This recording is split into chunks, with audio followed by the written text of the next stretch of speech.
So it's Easter Sunday. We could talk about the connections between the Groundhog Day, ancient Sumerian holiday, and Easter, ancient Sumerian holiday, and we could take those two things and we could connect them. How in this day and age, we look at it like, oh, the groundhog came out of its hole and saw its shadow and said, oh, fuck, and it went back in. The difference between that, which had some sort of power over its future, and Jesus, who today pushed the fucking stone away and walked out of the hole in the ground, and he looked and he saw somebody else's shadow. He said, what the fuck is that? And he turns, he looks up, and they said, pow! Back down in your hole, motherfucker. And they pushed him in and rolled the rock back up again. But we're not going to talk about that.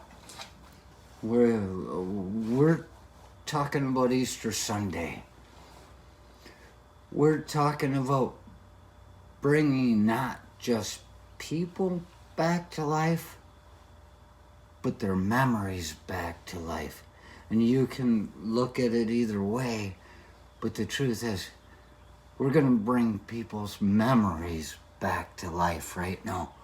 Because if you can keep a memory, you can keep a person forever after they're gone.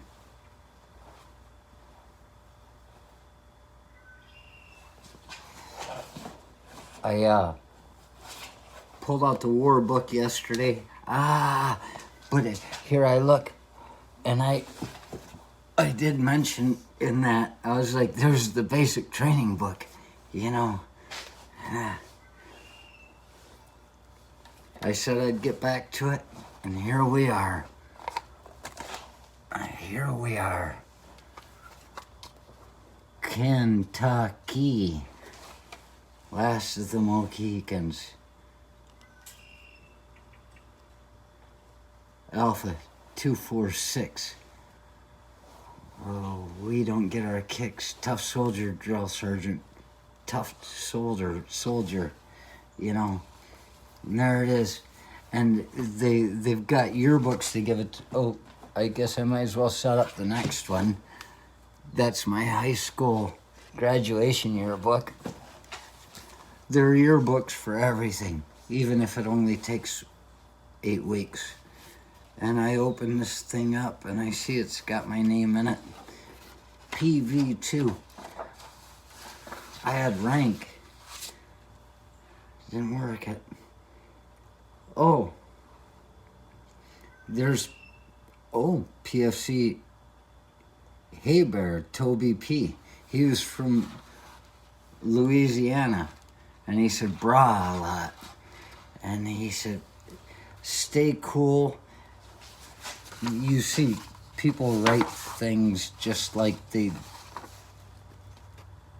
do in yearbooks. He says, stay cool and good luck in airborne. Let's try to keep in touch.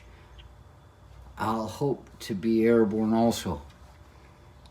Arua, you're a good friend to have. Charenton, Louisiana. Later, brah. Toby Aber. His brother was in the 82nd, and so he was excited that I had it in my contract to go airborne. He made it sound more important than it was. He was saying, like, you know, my brother's a Red Beret. My brother's a Red Beret, and you know, it's like, well, that's the lowest of the elite forces. This is just a bunch of knuckle fuckers that like to drink and jump out of airplanes. These aren't the people that are going to save your democratic nation. And it's funny, Lozier, who I'd met later, there's no airborne training guide that he could have signed anything in. He was already a ranger. I met him in a cab. Lozier's the one that sent me a letter when I was in the 82nd. Once I was at the 82nd. He sent me one, and it had a picture of a black beret, and it had a picture of a green beret, and it had a picture of a red beret, and there are women in the 82nd Airborne Division, and there were women in the Green Berets at the time, the Special Forces, but there was never a woman in the Rangers. And you can say what you want about it. This is just a fact. This is not even about an opinion about how he felt about things. He just said he'd had that picture of a black beret, and he said, never a woman in one of these. And I found it funny that years later, when they decided to put berets on everybody in the Army, I guess you don't even have to fucking earn it anymore. They, instead of going with the tan ones for everybody, they took the Rangers' black beret and put it on everybody and gave the Rangers the tan one. It's like, and I know that ate him alive. He's like, they just took the one thing. He said, never a woman in a black beanie. And they took his beret just to spite him. So there are these things in here. Oh, to my favorite Polish gentleman. It has been an honor to know you and a pleasure to listen to your little quips, puns, jokes, and assorted stories. I was 17. I hadn't even started getting any stories yet. Keep up the good humor. You'll need it for the old airborne. Everybody found it such a big deal to go to airborne training. Huh. All you gotta do is keep from getting sick. Come up and visit me in Massachusetts. We'd love to have you. Take care of yourself. Oh, that was Ralph Pickett. He's got his phone number right there. He did not like me. He considered me some sort of challenge. And good luck in the air. There it is. All these stories. Look, there's my Department of the Army certificate of training. This is to certify that I've successfully completed basic training. And there's another one from a letter of commendation. Outstanding performance on the final physical training test in which you achieved a score of 266 out of a possible 300. I was, I got accolations. What's that guy? There's one more story there. There's at least one more. I'm trying to find the one that just said it. That supports.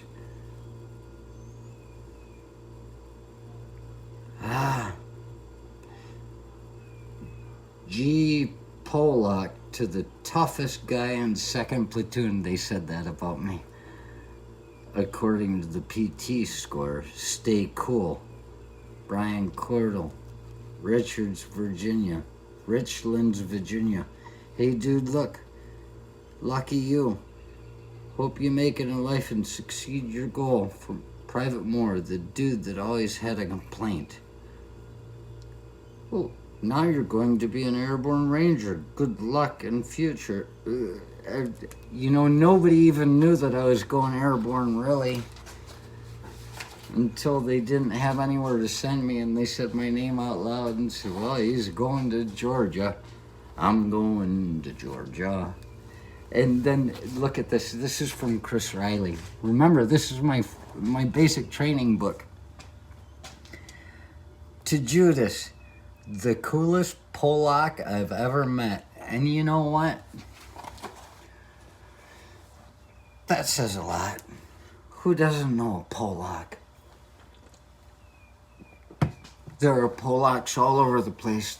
We've been trying to get out of Poland since the beginning of time because we keep getting our asses kicked. And so everybody knows a lot of Polacks, but to say the coolest one, that's me. Copernicus is dead. You'll never meet him. You've been a great friend through basic. I'd write my address in your yearbook, 8-week book, but I don't want you to lose it. I don't want you to get down about this, but I think you should warn your next bunkmate about your curse. Johnson got lucky. You're only his battle buddy. Otherwise, his entire family might have croaked. Thanks again for making me your bra. Memories of Aber. I don't mind the Elderquist curse. Sorry about the APFT. It must suck losing to a dude named Mighty Mouse.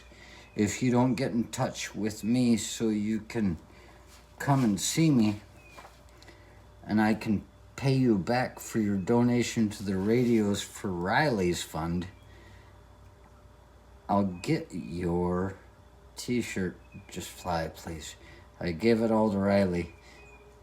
I'll get your t-shirt just as soon as pigs fly. Please let me know how many push-ups you ended up counting in the whatever record. Remember me, your brother Chris Riley. That's Chris Riley. He's the guy that I talk about that I'm sure I was friends with before they took us in and got our hair cut. And then we walked into a room and it's like, I don't know anybody anymore. You couldn't find your friends, and so you just made new friends. And I think he was my friend before we got our hair cut, and I think he was my friend afterwards. I think he's the same dude. But he's the one that said he couldn't be an officer because to be called Major Riley, it would sound like a disease. What he doesn't know is that the first guy that was my first major, my first supervisor kind of guy, OIC, he was Major Hickey. That sounds like a sickness too. And he mentions there the curse. When I got to jump school after basic, they made me roommates with this dude, and he said they called him Paps. He was an older dude, probably in his late 20s, already coming into the military. That's what they called an older dude. And he told me right away. He was real quiet. And he said, they say I got a curse. I was like, I don't know what you're talking about. He said, everybody I've been roommates, bunkmates, anything else with, none of them made it. And I said, well, that is interesting. Remember, Chris Riley just talked about that with Johnson and his dad dying and everybody else that was before me. And I said, I've got something of a curse too. And we just kind of looked at each other and went, I guess we'll see how this goes. He ended up breaking his ankle during training, and he was no longer in it. My curse was stronger. But the interesting thing, you look at all these pictures, they've got a bunch of just pictures. It's, I got to go to basic training in the same place where they did the movie Stripes. I got to climb over all the same things that they climbed over. Uncle Judas, thank you for coming to our wedding. It was so great to see you. Hopefully we can see you soon. Thanks for the money. There's from a wedding in Montana. We got to see all this stuff, and they've got all these pictures, and they're, what do you call it, basic photo pictures.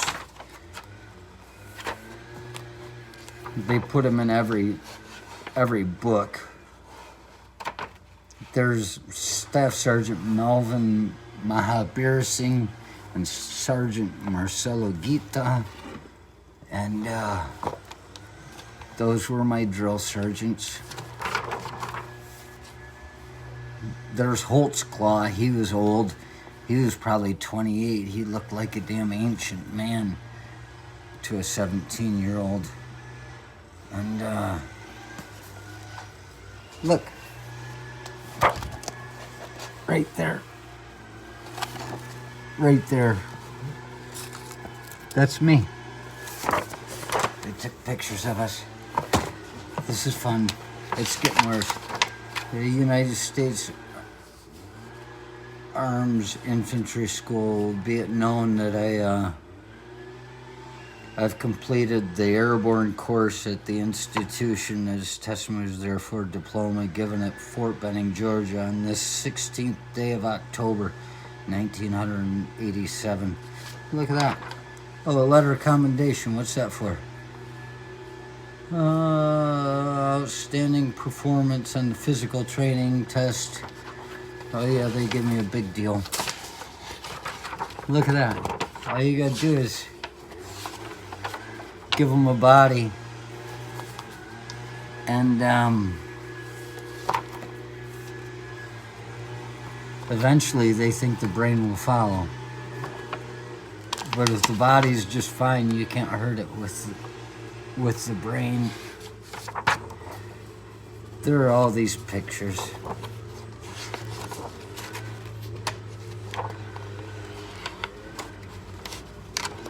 And there's one picture I'm looking for that means something. Most of these were lying in the mud.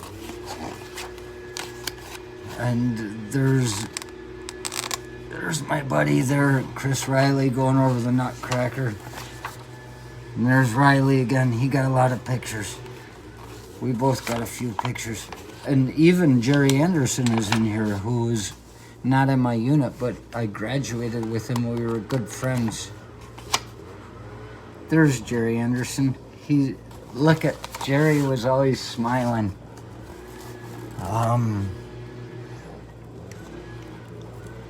Jerry was always smiling. You can't even make him suffer by doing push-ups.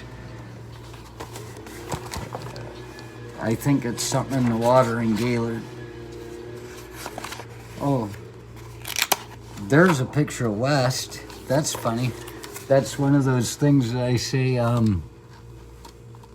my curse. He was my second bunkmate. He also got kicked out. Couldn't take it. West. No-go. Ex-bunkmate. I've got it written there.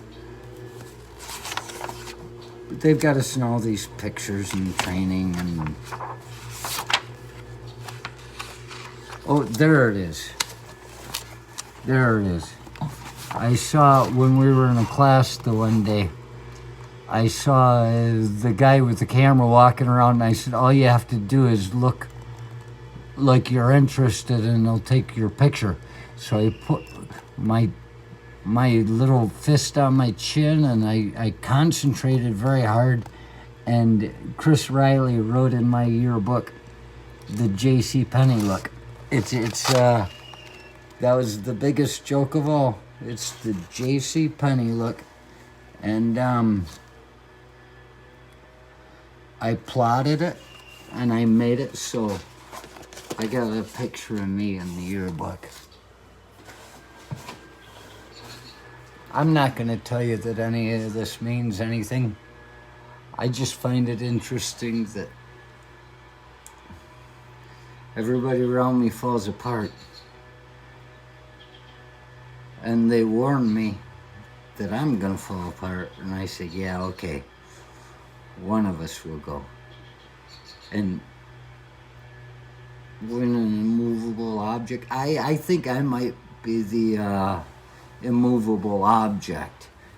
When the unstoppable force comes in, everything comes apart, but the unstoppable force is a delusion.